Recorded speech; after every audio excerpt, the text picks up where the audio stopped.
Asfi berada di suatu tempat. Asfi sangat kebingungan karena di sekelilingnya berwarna putih dan sepi. Abi, teriak Asfi yang melihat ayahnya dan langsung memeluk tubuh ayahnya. Nak, kembalilah bersama Umi dan adikmu. Ini belum saatnya kamu pulang bersama Abi. Masih ada urusan yang kamu selesaikan, ucap ayah Asfi, lalu melepaskan pelukannya. Tapi Asfi ingin bersama Abi. Abi, titip Umi dan adikmu. Jaga dirimu baik-baik ya.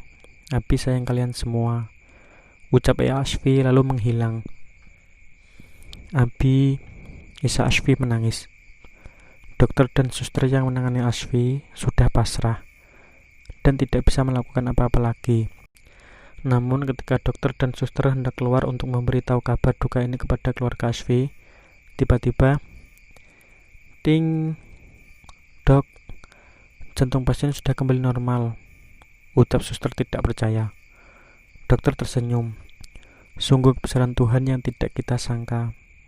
Wanita ini sungguh luar biasa, sahut dokter dan dibalas anggukan oleh suster lainnya. Dokter segera memeriksa kondisi Asfi kembali dan akhirnya dokter pun keluar untuk memberitahu kabar kepada keluarga Asfi. Dok, bagaimana kondisi istri saya? Apakah operasi berjalan lancar? Tanya Erwin dengan wajah yang penuh kekhawatiran. Istri bapak sungguh luar biasa, ucap dokter sambil menepuk pundak Erwin. Maksudnya apa, dok? Operasinya berjalan lancar. Meski sempat ada kendala di tengah-tengah operasi, istri bapak masih kritis karena kondisinya masih lemah, jelas dokter. Kapan istri saya bisa siuman, dok? Ucap Erwin.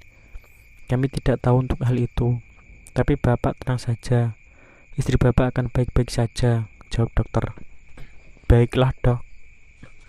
Ya sudah, saya pergi dulu, masih banyak pasien yang harus saya tangani, kata dokter, lalu pergi dari hadapan Erwin. Setelah selesai operasi, Asfi dipindahkan ke ruang ICU. Hati Erwin terasa sakit dan perih melihat Asfi yang masih terbaring lemah. Sungguh Erwin tidak rela melihat Asfi seperti itu. Farel, aku akan kasih pelajaran buat kamu, batin Erwin. Bibi, panggil Erwin kepada Bibi Ija yang sedang duduk. Ada apa, Tuan Erwin? Bibi tahu di mana rumah Asfi, tanya Erwin. Bibi tahu, kalau nggak salah rumah non Asfi berada di desa A, dekat dengan puskesmas di desa itu, jawab Bibi Ija. Bibi Ija mengetahui rumah Asfi karena Farel pernah mengajaknya ke sana pada saat menjelang pernikahannya. Terima kasih ya, Bi. Erwin mau ke sana dan kasih tahu keadaan Asfi pada ibunya. Bibi jaga Asfi sebentar. Baik, Tuan.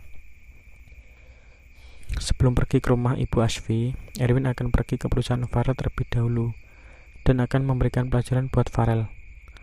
Tangan Erwin sudah mengepal. Erwin tidak sabar ingin menonjok wajah Farel. Tidak butuh waktu lama, Erwin sampai di perusahaan Farel. Saya ingin bertemu dengan atasan kalian, bentak Erwin kepada resepsionis dengan wajah yang mulai marah. Baik, Pak. Tunggu sebentar, jawab resepsionis dengan ketakutan dan segera menelpon sekretaris Farel. Halo, Pak. Ada seseorang yang ingin bertemu dengan Pak Direktur. Siapa namanya? Sahut Randy di seberang sana. Erwin Martadiata, Pak, jawab resepsionis karena melihat tanda pengenal di baju Erwin. Tunggu sebentar, sahut Randy dan segera memberitahu Farel. Pak Direktur, ada Erwin Martadiata yang ingin bertemu dengan Bapak, kata Randy kepada atasannya. Farel tersenyum sinis. Suruh masuk. Kamu antar orang itu ke ruangan Pak Direktur, ucap Randy kepada resepsionis itu. Erwin yang sudah menunggu agak lama cukup kesal. Pak, mari ikut saya. Saya akan antar ke ruangan Pak Direktur, ucap resepsionis yang makin ketakutan melihat wajah Erwin yang seperti singa ingin merekam mangsanya. Erwin pun mengikuti resepsionis itu dan sampailah di depan ruangan Farel. Silakan masuk, Pak Erwin, kata resepsionis itu lalu pergi kembali ke pekerjaannya. Buk, Erwin yang baru masuk langsung menunjuk muka Farel. Farel hanya tersenyum sinis. Hahaha, Tawa Farel menggelegar sambil menatap Erwin sinis. Erwin Martadinata, loh sekarang berani nginjak kaki di perusahaan gue, ucap Farel penuh penekanan. Erwin berdecih. Terserah gue, jawab Erwin memandang sinis Farel. Apa gerangan teman? Bukan teman, tapi lebih tepatnya musuh. Ada di hadapan gue sekarang. Apa lo mau minta maaf atas kesalahan lo? Oh, atau lo mau minta nyerahin istri gue ke lo? Itu tidak akan terjadi, Erwin Martadinata, ucap Farel sambil memegang dagu Erwin. Lepaskan. Tidak sudi gue dibekang lelaki bejat kayak lo, saat Erwin mendorong tubuh Farel. Bejat? Lo lebih bejat dari gue, Erwin. Plak. Erwin melayangkan satu ketamparan keras kepada Farel. Farel sudah kebal dan bahkan tidak pernah merasa sakit. Lo benar-benar tidak merasa bersalah ya, Farel? Istri lo sekarang kritis di rumah sakit, dan gue tahu itu semua perbuatan lo. Untung saja Asfi wanita sabar menghadapi lelaki kayak lo. Gue tidak akan diam, Rel. Gue akan rebut Asfi dari lo, walaupun nyawa gue jadi taruhannya, kata Erwin penuh penekanan. Plak. Farel melayangkan tawaran kepada Erwin dan emosi Farel sudah mulai naik. Bukannya dari dulu lo ngejar Asfi, tapi Asfi nggak cinta sama lo. Oh, kasihannya, ajak Farel sinis. Erwin malah tertawa sinis dan membuat Farel semakin marah. Farel, lo itu cinta sama Asfi, tapi lo gengsi untuk mengungkapkan dan mengakuinya, ucap Erwin memojokkan Farel. Gue tidak pernah mencintai gadis miskin seperti dia. Jaga omongan lo, munafik. Mulutmu saja bilang tidak, tapi hati lo tidak dapat dibohongin. Kalau lo nggak cinta sama Asfi, buat apa lo marah? Ya gue tahu lo cemburu. Gue tidak ingin barang milik gue disentuh oleh orang lain, apalagi lo, tegas Farel. Tetap saja munafik. Gue tidak segan lapor lo ke pihak berwajib karena KDRT terhadap istri lo, ancap Erwin. Lapor saja sekarang, gue nggak takut. Buktinya juga nggak ada, saut Farel senyum sinis. Win, gue ingatin sekali lagi ke lo, jangan urus urusan rumah tangga gue. Lo nggak punya pekerjaan lain apa? Atau lo nggak laku sehingga ingin menjadi perebut istri orang?